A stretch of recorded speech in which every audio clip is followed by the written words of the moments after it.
bienvenue place de Catalogne au cœur de Barcelone pour notre émission spéciale consacrée à la question catalane mais que nous allons traiter à travers toute l'Espagne. Le 21 décembre dernier, les électeurs catalans ont reconduit au pouvoir avec une courte majorité les indépendantistes. Du coup, l'ancien président de la Généralité, Carles Puigdemont, trépigne et voudrait faire son comeback de Bruxelles. Et d'un autre côté, les unionistes sont déçus puisqu'ils ont obtenu une majorité de voix mais pas de sièges au Parlement. Résultat, la Catalogne est plus divisée que jamais. Un coup d'œil tout de suite sur les résultats de ce vote. Depuis leur QG à Barcelone, les partisans de Carles Puigdemont réclament son retour. Le président destitué de la Généralité a fait campagne depuis Bruxelles où il est exilé depuis fin octobre. Sa formation, Ensemble pour la Catalogne, arrive en tête des indépendantistes qui obtiennent en tout 70 sièges sur 135 au Parlement régional. Carles Puigdemont a salué une victoire indiscutable. Rajoy et ses alliés ont perdu. Ils ont reçu une claque de la part des Catalans. Ils ont perdu le plébiscite qu'ils recherchaient, légaliser l'article 155. La Catalogne n'en veut pas de cet article 155.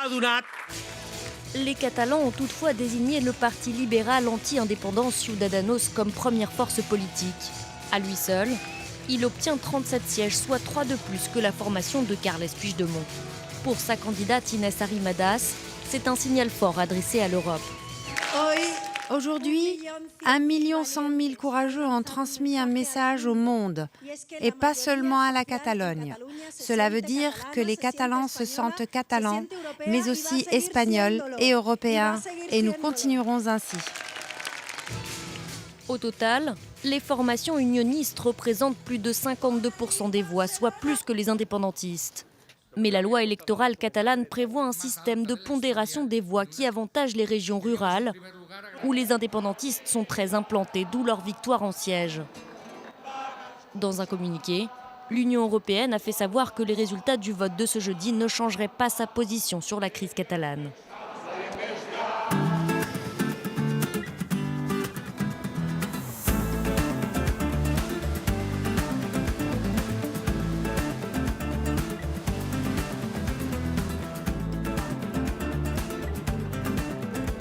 Et pour décrypter les résultats de cette élection, nous allons à la rencontre d'Ernest Urtasun. Bonjour. Bonjour. Vous êtes député européen, classé chez les Verts, mais c'est-à-dire qu'ici c'est Catalogne en commun. C'est le parti de la maire de Barcelone et qui n'est pas indépendantiste en tant que tel. Quelle est d'ailleurs votre position ? Non, nous, on a toujours défendu le droit des Catalans à voter et à s'exprimer pour décider son futur, mais nous n'avons jamais choisi l'option indépendantiste. Nous avons toujours pensé qu'un arrangement fédéral ou confédéral avec l'Espagne, ça répondait un peu mieux à la réalité catalane, qui est une réalité quand même complexe, avec des sentiments nationaux très divers. Alors justement, est-ce que vous avez eu le sentiment que depuis 2015, avec l'arrivée de cette majorité indépendantiste et de Carles Puigdemont, les choses sont allées dans le bon sens? Non, moi je pense que ça a été une catastrophe. Je veux utiliser ce mot qui est un peu fort, mais ça a été une catastrophe. Tout d'abord, le gouvernement de Madrid a toujours refusé de négocier quoi que ce soit. Pas seulement un référendum, mais il n'y a eu même pas une offre de réforme constitutionnelle, rien du tout. Donc ça a été le nein, le niet. Et du côté catalan, dans les dernières années, il faut dire, le gouvernement de Puigdemont a agi avec une grande irresponsabilité parce que cette voie unilatérale d'essayer de rompre l'état de droit et le cadre légal de l'Espagne, mais de l'Union européenne par la voie unilatérale, ça menait nulle part. On lui avait toujours dit qu'il fallait trouver une solution négociée. Alors quand vous parlez d'un statut spécial, est-ce que vous pensez en particulier à un statut d'autonomie aussi important que celui du Pays Basque, qui est capable de lever ses propres impôts? On ne sait pas pourquoi d'ailleurs un tel régime. Ça répond à des raisons historiques. Les Basques ont gardé ces très anciens droits financiers. Ça veut dire qu'eux, ils ont la gestion de tous leurs impôts. C'est une question très particulière en Espagne. Moi, je pense que la réforme la plus importante qu'il faut faire, c'est une réforme de l'État. Le catalan n'est pas une langue reconnue en tant que telle par l'État. Alors, est-ce qu'on peut avancer vers une réforme de l'État qui reconnaisse qu'il y a plusieurs nations et qui peuvent vivre ensemble dans un même État? C'est ça, moi, je pense, le grand enjeu et qui permettrait de résoudre la question catalane. Mais beaucoup disent qu'au contraire, finalement, le catalan est devenu prédominant dans les écoles, les universités en Catalogne, à tel point qu'il n'y a même plus droit de cité pour l'espagnol qui est mal appris en Catalogne. Moi, je ne suis pas d'accord avec ça. Vous êtes à Barcelone, c'est une ville absolument bilingue. En fait, c'est une ville où il y a une certaine prédominance de l'espagnol. Et alors, pourquoi l'école se fait complètement en catalan? Parce que toute l'ambiance des médias, d'Internet, etc. est faite en espagnol. Alors, la façon que les élèves maîtrisent les deux langues bien, c'est que le catalan ait une certaine prédominance à l'école. Bon, on va continuer à parler de cette culture catalane en ayant un petit goût quand même. Allez. Cette culture catalane, elle a des aspects bien sympathiques. Alors par exemple, vous tartinez votre pain non pas avec du beurre, mais avec quoi? Avec la tomate. Ça s'appelle comment? Pan tomate. On fait nos sandwichs. On en mange le matin, par exemple, avec un café, mais toujours avec la tomate. C'est typiquement catalan. Avec une chute, on l'a remarqué, du tourisme, avec 3000 entreprises aujourd'hui qui veulent quitter ce pays. Est-ce que ça n'a pas de quoi inquiéter à la fois les Barcelonais et le reste de la Catalogne? Ça inquiète les Barcelonais et les Catalans. Moi, ça m'inquiète aussi. Je pense que le climat d'instabilité des derniers mois a vraiment provoqué, bien sûr, qu'il y ait un certain malaise économique aussi. Il faut absolument qu'on revienne dans un cadre négocié pour que les entreprises puissent revenir, celles qui sont parties reviennent. Certains Catalans se sont dit déçus par l'attitude de l'Union européenne. Vous trouvez que c'est justifié? Moi, j'aurais aimé un peu plus de clarté vis-à-vis des violences du 1er octobre. Moi, je pense vraiment là que le gouvernement espagnol, le ministre de l'Intérieur, allait envoyer les policiers taper sur des gens qui étaient en train d'exprimer leur voix, même si c'était un référendum un peu informel. Ça a été un petit peu aller trop loin. Après, bien sûr, quand le gouvernement catalan décide d'aller vers la voie unilatérale, c'est très difficile d'attendre de l'Union européenne quelque chose d'autre qu'un certain rejet. Moi, j'ai beaucoup critiqué M. Puigdemont par ses déclarations eurosceptiques. La Catalogne a toujours été un pays pro-européen. Tous les partis sont pro-européens. Donc d'ailleurs, on a du euroscepticisme, cette droite nationaliste qui monte un petit peu partout dans l'Union européenne. Ça n'existe pas en Catalogne, ça n'existe pas en Espagne. Et c'est quelque chose qu'on doit préserver. Alors on fait tout de suite le point justement sur cette histoire de la Catalogne qui a été un petit peu revisitée à l'envers par les indépendantistes qui voudraient démontrer à quel point la Catalogne a été très indépendante au cours des siècles d'histoire.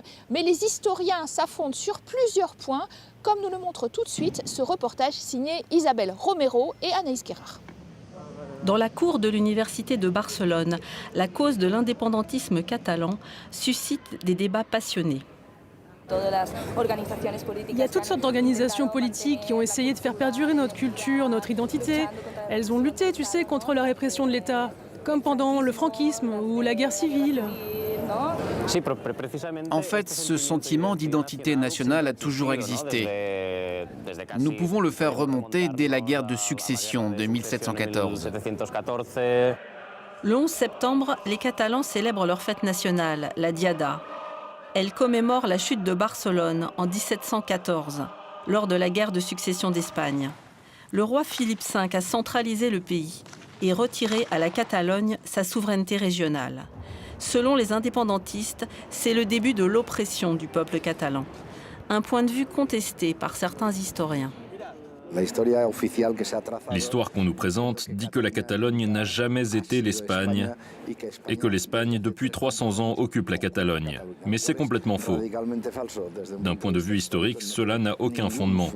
Au contraire, il y avait une tradition dans le catalanisme politique de participer au gouvernement comme ministre sous la monarchie et ensuite sous la République. Le 19e siècle verra la montée d'un nationalisme virulent. Mais en 1932, avec la Deuxième République, l'Espagne vote un statut d'autonomie qui donne aux Catalans leur propre parlement. La guerre civile qui oppose les républicains espagnols aux généraux franquistes va bouleverser la donne. Quand la guerre commence, la vision du catalanisme, du nationalisme catalan de gauche, c'est que si la République l'emporte, l'Espagne deviendra une fédération ou une confédération. Et dans cette confédération, Barcelone et la Catalogne auraient un statut équivalent à Madrid et à la Castille. Et c'est leur souhait, car le catalanisme est fédéraliste. Mais si la Catalogne résiste au général Franco et reste dans le camp républicain jusqu'en 1939, l'unité des nationalistes éclate. Pendant la guerre civile, la particularité du nationalisme catalan, c'est qu'il se divise en deux blocs bien distincts. D'un côté, les conservateurs et les catholiques, qui font partie de l'élite industrielle, de la bourgeoisie, qui va soutenir Franco. Ils ne le feront pas par conviction idéologique, mais parce qu'ils sont persécutés par les révolutionnaires anarchistes en Catalogne. Il y a eu près de 8000 personnes assassinées, notamment des religieux. De l'autre, le seul catalanisme qui perdurera en Catalogne pendant la guerre civile, c'est celui de gauche, la gauche modérée et démocratique de l'Esquerra Republicana, un parti qui existe toujours aujourd'hui. Après la victoire de Franco, la langue et la culture catalane sont écrasées pendant 40 ans de dictature. À sa mort, une nouvelle constitution est votée en 1978. Elle rend aux Catalans le statut de 1932, avec des compétences en termes de langue, d'éducation, d'administration et de fiscalité. Mais depuis une dizaine d'années, la revendication d'indépendance a refait surface, à cause du rejet de la réforme du statut catalan par Madrid, mais pas seulement. C'est sûrement lié à d'autres phénomènes qui existent en Europe. Face à la crise du processus d'intégration européen, il y a un repli sur les États-nations, pratiquement comme au XIXe siècle. Et puis il y a la crise économique. La crise économique, c'est un élément fondamental. Cette crise a donné de la force à la colère des indépendantistes, qui estiment que la Catalogne se porterait mieux hors de l'Espagne. Une fracture profonde dans la société catalane.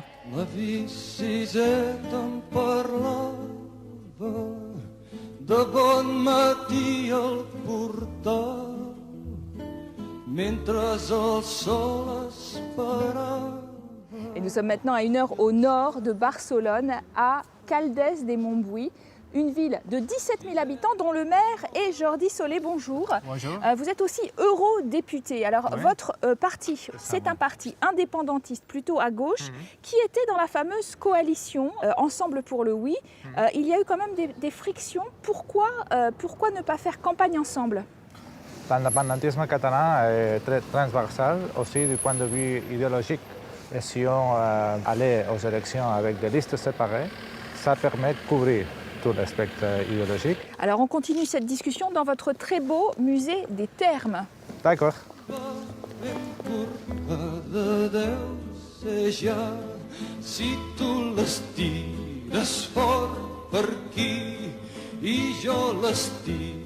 Dans ce musée, on constate à quel point la culture espagnole, catalane sont imbriquées, des amis artistes. En quoi vous jugez qu'on va inéluctablement vers l'indépendance et que c'est le destin de votre région? On est convaincu qu'avec l'indépendance, nous aurons les meilleurs moyens pour bâtir une société meilleure, plus juste, plus équitable et plus avancée.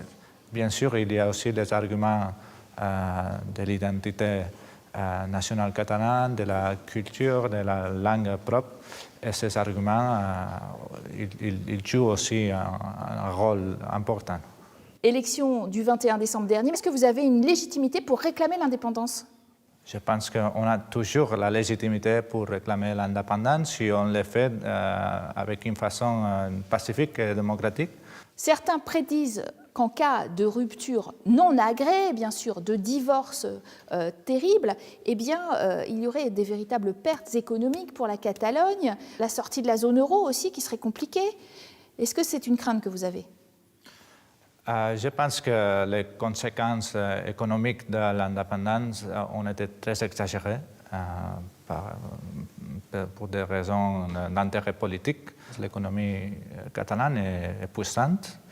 Nous sommes une partie importante. Avec des sièges d'entreprises qui s'en vont quand même, ou qui menacent de le faire. Mais ce sont les sièges, ce ne sont pas les usines ou les entreprises qui déménagent. Alors vous êtes eurodéputé, vous avez noté que vous aviez très peu de soutien dans l'Union européenne qui considère que finalement cette indépendance elle a été réclamée dans l'illégalité. Nous sommes 751 députés. Quand on peut parler plus sincèrement, j'ai trouvé beaucoup d'incompréhension vers l'attitude du gouvernement espagnol, vers cette stratégie de dire non à cette stratégie de la répression.